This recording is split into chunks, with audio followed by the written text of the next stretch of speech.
falling. You're falling into the hole. Do you see her? Hey guys, welcome back to Lifestyle of the Plebe Plebe and Nameless. I'm Joan. And I'm Coco. And this is Bunny. Alright, we're back again doing a recap of Bridgerton Season 1. In this video, we will be going over episodes 4, 5, and 6. And just a reminder, if you haven't subscribed to our channel yet, hit that subscribe button so you don't miss out on all our Bridgerton reactions, and especially when Season 2 comes out. We pick up with the prince inviting Daphne to the Queen's palace. I think enjoying a good tea party. And the mom just steals the food before the queen even gets there. It looked all good and she was hungry. I would too. Daphne was so embarrassed. But the prince, he gives Daphne a diamond necklace. I was wondering, is that real? But I'm assuming since he is the prince, I mean, it's gotta be real. Right. Whenever he's putting it on for her and like touching her neck, all she could think about was Simon. Simon is getting ready to leave the city, but his friend convinces him to stay for the boxing match. Coincidentally enough, the prince also invites Daphne to attend the boxing match. Yeah, because his man is the one that's the opponent. So Daphne sees the Duke at the boxing match. They were kind of searching for each other too. Once he caught her looking, she like looked away. Oh yeah, and then pretends to like have a really good conversation with the prince. It's like whenever you see a guy that, you know, you like, but he's not returning the favor and you're trying to get him to get more jealous, start talking to the guy next to you, grabs their attention like this. And it worked. He looked kind of peeved. I really liked the prince. Like, he was such a good match for Daphne. He said that he even wants to stay in England. I was surprised. Yeah. Like, how do you be a prince in another country? That is true. Where's he gonna live? Where's he gonna go find his own castle? It kind of makes me wonder, like, what do you actually do in life whenever you find a person that's pretty much your ideal type? He fits all of, like, the checklists, but you're not as attracted to him. But then there's this other guy, he fits nothing on your ideal type checklist, but you just like him. What do you do? How do you choose whenever that happens? I told you, Joan, the heart wants what the heart wants. But do flutters stay forever, though? I mean, you need the flutters to have the attraction. She doesn't feel the flutters for the prince. It could grow, though. Yeah, I think that's what she's thinking, like, I can grow to like him. Because he is a really sweet guy. I would like him. You would be picking the prince at this point over the dude. Yes, because he fits all of my checklists. Even though he doesn't make you have the flutters. Flutters can run out, and then you're left with, you know, I have this guy. He doesn't like any of the things that I like. So Joan goes with her brain instead of her heart. So after the boxing match, the prince decides that Daphne is the perfect girl for him. And he asks Anthony, her oldest brother, if he could have her hand in marriage. That was so quick. Even Daphne was like, oh, so soon? He met her like a few days ago. Like literally. Things just happened so fast back then. You could see that Daphne's like a little bit unprepared for all of this. She doesn't even give an answer. She's not like jumping up like, yes, I will marry the prince. That's what Joan would be doing. Yeah, I mean, if all she wants was to get married, she's been hyping about this all the time. Yes, that was what she wanted before, but now the Duke has her heart. Her mother kind of sees her internal struggle. She can see that Simon's a better match for her in terms of the friendship side of it and personality-wise being really compatible for each other. And Daphne was putting on the diamond necklace that the prince had given to her, and she looks at it in the mirror and she's like, no, Simon's not in this game anymore. It's gonna be the prince, and this necklace is really pretty. I shall like it. I shall like this necklace. And made me really sad. Yeah? Yes, in what way? It's kind of like whenever you go shoe shopping and people are like, hey, it looks really good on you. You should get it. But only the person that wears it knows like if it feels comfortable on them or not. But then there's like another pair that may not look as nice, but it's more comfortable. So what would you choose in that situation? To me, I feel like the Duke looks even better. So. But that's just my opinion. Yeah. Well, for me, I would choose the more comfortable one because no matter how pretty it is, if it don't feel comfortable on you, you're not going to wear it as often. I thought you said you would go with the brain. I would go with the brain, but... You're confusing me. Like, she just changed her mind. She just went with her heart. I'm conflicted, too. Clearly. She wants children, and Simon doesn't want children. Like, that issue's not gonna go away. Yeah. It's gonna come up. I would still pick the prince. Okay. They go to the ball, the Trowbridge ball. It's hosted by a baby. You saw Penelope saying, like, oh, look at our host. He resembles more the footman than his actual father. Penelope's so messy. And Colin was like, Penelope! Was it Mr. Finch? Yes. He and Philippa were so funny. He was so cute. He called on her earlier in the day, and the mom was so shocked that Someone it was a wanted suitor her. for one of her actual daughters. Mr. Finch sees her at the party. He's like, oh, I love your dress. It's just like the color of that cheese I had this afternoon. That was so funny. I felt like that was an interesting pickup line. Yeah. I so love cheese. I'm team Mr. Finch. Simon's ready to leave the city. But he's like walking around his house and he sees this painting that Daphne had really liked. And he misremembered. He thought it was still at the museum. Mm-hmm. But his butler tells him, like, no, remember, you asked for it back. So he really has feelings for her. Like, he didn't want this painting to stay over there. He wanted to keep it in his house to remind him of Daphne. Mm-hmm. So that kind of reminded him of his feelings for Daphne. Then he makes his way to the ball to go say a proper goodbye to her. And in the meantime, Daphne's dancing with the prince. And the prince is on the cusp of proposing to her. And she knows it. So finally she's like, oh, I need some air. And she runs away from him right when he's about to propose. It's that necklace. It's too heavy on her. It's suffocating her. Yeah, because you see her ripping it off in the garden. And she feels like a sense of relief whenever she did it. I think it's very symbolic. But then Simon shows up. And he's like, what you doing out here? And Daphne's like, why are you here? I don't need your goodbye. Yeah, I have the prince. And he's like, well, are you happy? But I didn't get why he asked that. Like, are you happy? It's not like he could do anything to change her Right? situation. It's not like he wants to marry her. She's like, yes, of course I'm happy. I'm going to be a princess. And she stamps her foot like a child. That was so funny. And then she runs off into the dark. I didn't get why she did that. It's like she wanted him to follow her. Like she's trying to trap him. The fact that she sees him and then runs off into where she's not supposed to go. Right, to where it's like just them two. Yeah, she wanted to be alone with him, I think.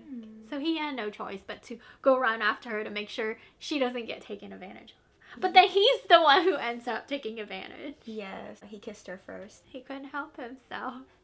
And she couldn't help herself either. No, she's like, yes, I want more. Anthony catches them. Immediately pushes them away. And he's like, how dare you dishonor the Bridgerton family? So Anthony is like, you need to marry her now. Like, you don't have a choice. And the Duke was like, I won't marry her. See, Simon's a playboy. He won't make commitments. And Anthony's like, well, you leave me no choice. We're going to have to duel. Daphne's like, what? You'd rather die than marry me. Wow, you don't like me that much? That's messed up. Anthony immediately starts pulling Benedict, and Colin is dragged into this too. And Colin just brought home his mom, and she's 2 sheets to the wind. She had a few too many. Right. And then Colin looks over and sees Benedict and Anthony sulking in the back, and he's like, good God, who died?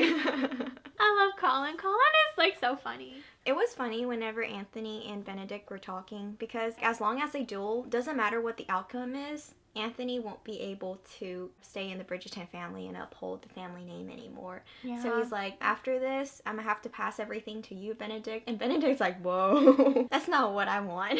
So you could see kind of like the fear in Benedict's face. Luckily, Colin comes. Honestly, I feel like Colin's probably the most suitable one out of... To be the heir? Yeah. Of Bridgerton? You think so? Because Anthony doesn't want it. He's always been burdened by the title of being the oldest son. And then Benedict, he wants to be an artist. Yeah. And you're left with Colin. The perfect one. Daphne is in her room panicking because somebody that she loves is going to die. Either her brother or Simon. And suddenly she remembers, shoot, Cressida saw me in the garden. Oh, Daphne, did you catch a chill in the garden? Like that nosy bee? If Cressida saw it, then she would be already dishonored and she has to marry Simon. She needs to stop this duel ASAP. So they're beginning to shoot each other. We see the Duke shooting up at the sky, so he wasn't going to shoot Anthony anyway. Mm-hmm. And Anthony was shooting up high, trying to not hit the Duke. And then poor Daphne runs through and almost gets shot. Yeah. Because she's way up there in the horse. That was so funny. Yes. She falls down and they're like, oh my god, did we kill her? And she's fine, luckily. She didn't get shot. And she's like, I'm gonna have to marry you. The Duke finally tells her that I can't marry you because I can't have children. Yeah, that's what he says. I was like, that's a weird choice of words. Because you don't know if you can't have children. You just decided you don't want children. You don't want children. Right. Daphne's left between a rock and a hard place. Like, do I choose a life I don't really want because I want children? Or do I live in sin and have nobody want me? Because Cressida is going to tell the whole town. So Daphne decides, yes, the Duke and I are going to marry. And the Duke and the brother are like, what? The next day, Mother wakes up with a huge hangover. But she tries to play off like, oh, I must have caught whatever you caught at the party, Daphne, because you left early last night, too. It's like, no, woman, you hungover. Daphne's like, oh, actually, I'm going to be married. And the mom was like, oh, to the prince? No, actually, to the Duke. And she's like, oh, that's even better. And Daphne's like, okay, we need to hurry this wedding along. And the mom was like, okay, that's fine. Like, whatever you did with the Duke, you don't need to tell me. Oh, her mom knows. Well, her mom thought that Daphne and the Duke, like, had relations. Like, maybe she's pregnant now, so she needs to get married as soon as possible. If only she would elaborate some more, I feel like it would save Daphne some trouble down the line. Yeah, exactly. Daphne, like, rejected the prince really politely, and he actually took it really well. Yeah, I thought that was so nice that he came to her house to be like, oh, well, I guess I should tell you goodbye. He's such a gentleman. Yeah, I Like, see why you would pick him. He just conducts himself in, like, a really respectful manner. Like, very proper. It's very amiable. If only all breakups were like that. It was nice while you lasted. The actor that plays the prince, he was in Harry Potter. He was? Yeah. Oh my god. Mm-hmm. I don't recognize him. The guys go ahead and try to get their marriage license expedited. But it gets stopped. By the queen. And Lady Danbury is like, you need to go talk to her and make your case. We see Daphne and Simon in front of the queen. Daphne said, oh, well, it was love at first sight for us. And Simon interjects and was like, actually, that's not true. It was not love at first sight. And Daphne was taken aback, like, oh my god, what are you doing? Are you trying to get out of this now? So the Duke makes his case. He's saying, actually, we've become really good friends. It's one thing to meet a beautiful woman, but it's another to find a best friend in the most beautiful woman you've ever seen. That was really beautiful. I was so touched. And that moved the queen so much because she can see that in herself with the king. Friendship. And I cannot watch that scene without tearing up. I feel like it really runs through the show. Friendship is the foundation of marriage. And Daphne just looked dumbfounded. Are you really putting on the best show, or are you saying this for real? Up to that point, she doesn't feel like loved at all because the Duke has been avoiding her. When she tried to reach for his hand earlier, he took it away. So now Daphne doesn't know what to think. But hey, they got what they wanted. The queen granted their license. So we come to the wedding. The saddest wedding ever. He's not happy because she's not happy. They're both feeling like they forced each other into this, and they're not marrying because of love. We find out that Lord Featherington is in a lot of debt. Well, the mom finds out after digging through all their stuff. And he's in a whole lot of debt. Like, he even gave away all the daughter's dowries. That's messed up. The mom confronts him, and the second that she does, he just starts bawling like a baby. And she didn't know what to do. She's like, oh my god, he's really crying in front of me.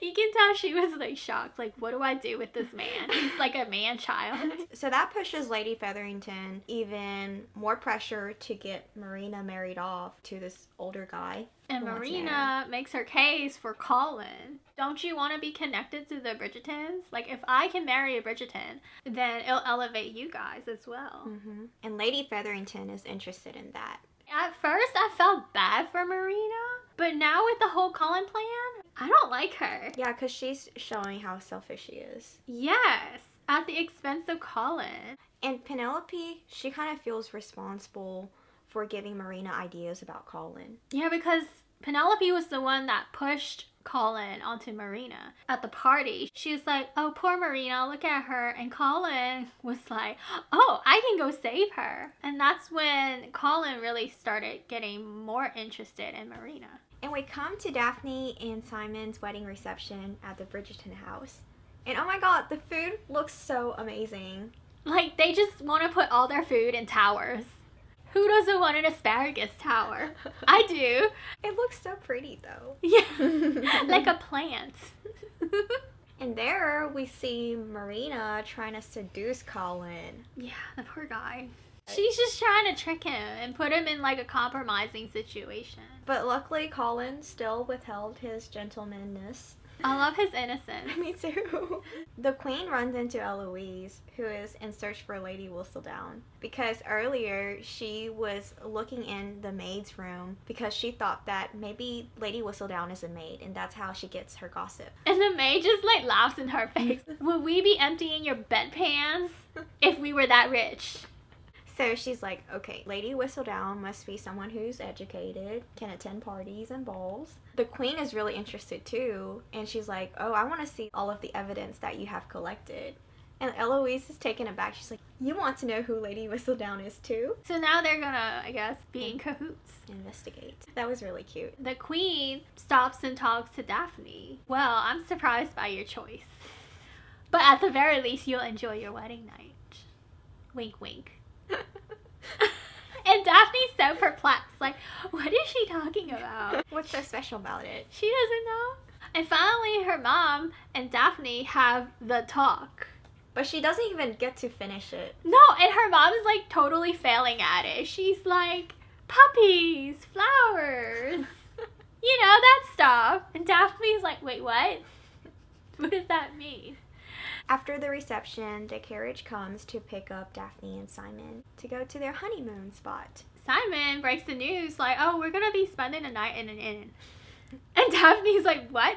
I'm going to spend the night of our wedding at an inn. Quite disappointing. And Simon's like, oops, I guess I forgot to tell you. you. Like, that's such like a typical man thing, right? Like, they forget to relay the important information. And they get to the inn, and she was surprised because Simon's like, oh, I got another room. Like, oh wow, he really doesn't like me. He doesn't really want to be near me. So sad. Simon gets ready to call Daphne down for dinner. And Daphne's just like so upset. He's like, no, the food here is really good. And he asks her like, why are you so upset? Finally, they start communicating. And Simon tells her, actually, I burn for you. I want him to say that to me. What? Well, they were both burning for each other that night. Oh, yes. They have a very steamy night. And I don't think they ever tasted the food at that inn.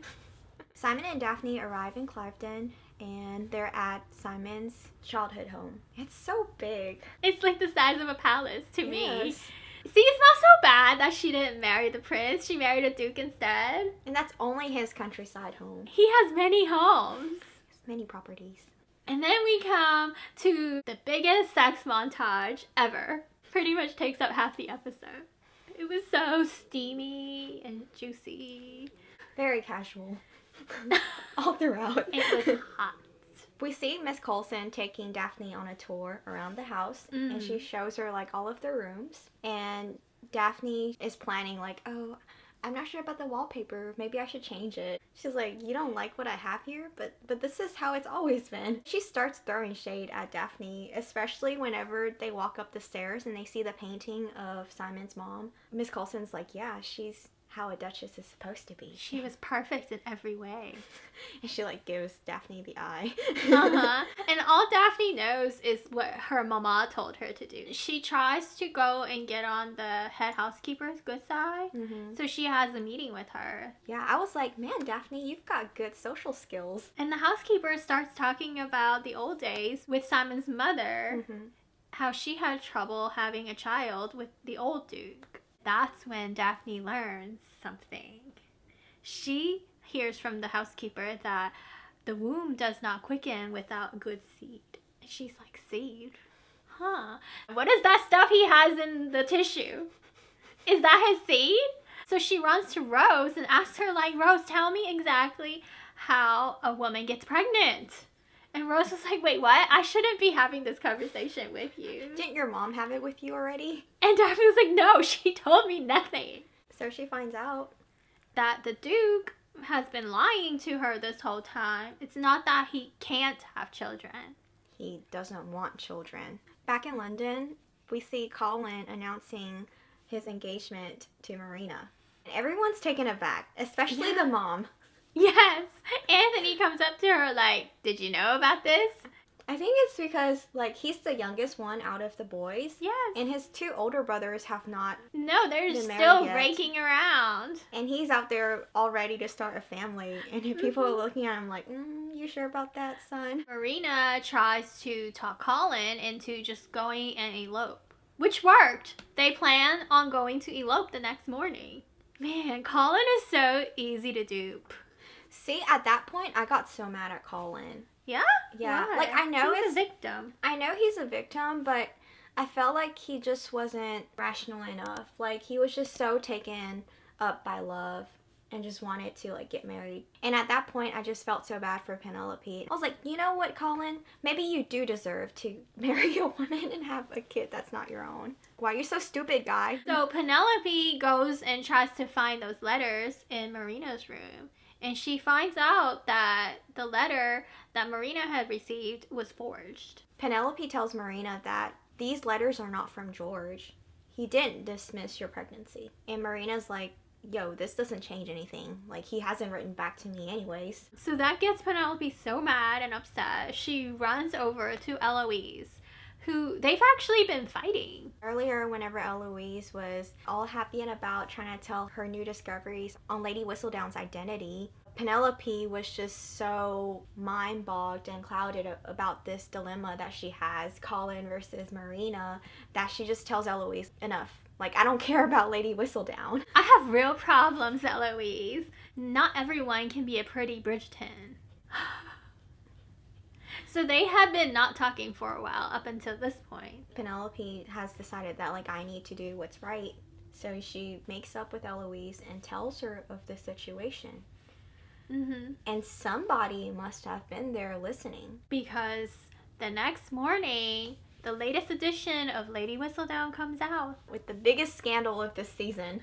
That Marina is actually pregnant and she's trying to dupe Colin into marrying her.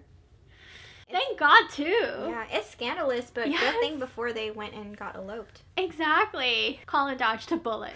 For real. Now that Daphne knows how the birds and the bees work, she is furious at Simon. And she comes up with a plan. She's gonna get her revenge. I don't exactly agree with the way she went about it. Like, she pretty much just forces Simon to put his seed in her. Yep. And Simon's just appalled at what happened. He's like, oh my God, what is this? And they have a huge fight. She's like, you lied to me. And he's like, well, I didn't know you didn't know how this works. I think that he knew that she didn't know how it worked and took advantage of her not knowing. I agree too. Even in the beginning, there was a lot of stuff that she didn't know, and he was like educating her. Simon lied to her with his words by saying can't instead of won't have children. And she gets him back by lying in her actions, by forcing him into something he didn't want to do. Do you think it would have been better if, like, her mom was able to finish her, like, education? But then it was too late anyways because they were getting married. Yeah, they were already married, but at least she would have understood better. She probably wouldn't have had the happy honeymoon that she had. That is true. So, I guess honeymoons are always short. Honeymoon's over now for Daphne and the Duke. And that's how episode 6 ends. Now that we're almost to the end, who do you think Lady Whistledown is? Has it changed? I don't have like a clear idea of who she is, but I'm changing my assumption that it's Lady Danbury. Because they were the only ones talking, Eloise and Penelope. Lady Danbury wasn't there. What if it is a maid? Oh. I mean, it has to be from the Bridgerton house. Because word got out right after they had that conversation. But what if Lady Danbury has like her little, spies around town? What does Lady Danbury need spies for, though? For her Lady Whistledown.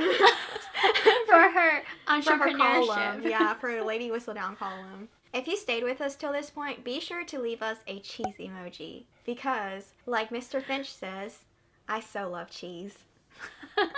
Poor guy, he just seems so nice. With his sneezes. Yeah, he gave her daisies even though he's allergic. I think they're perfect for each other. I know. They need to get back together. He even loves the loud dresses. If you liked our video, make sure you give us a thumbs up. If you're new here, welcome and consider subscribing to our channel. We will be doing more Bridgerton reactions and the upcoming season 2 coverage on that. And don't forget to turn on the notification bell so you get all of the updates from our channel. Follow us on Instagram at PLEB and Nameless. We have exclusive content for you there. Thanks for watching. See you guys next time on Lifestyle of the Plebe and Nameless. Bye.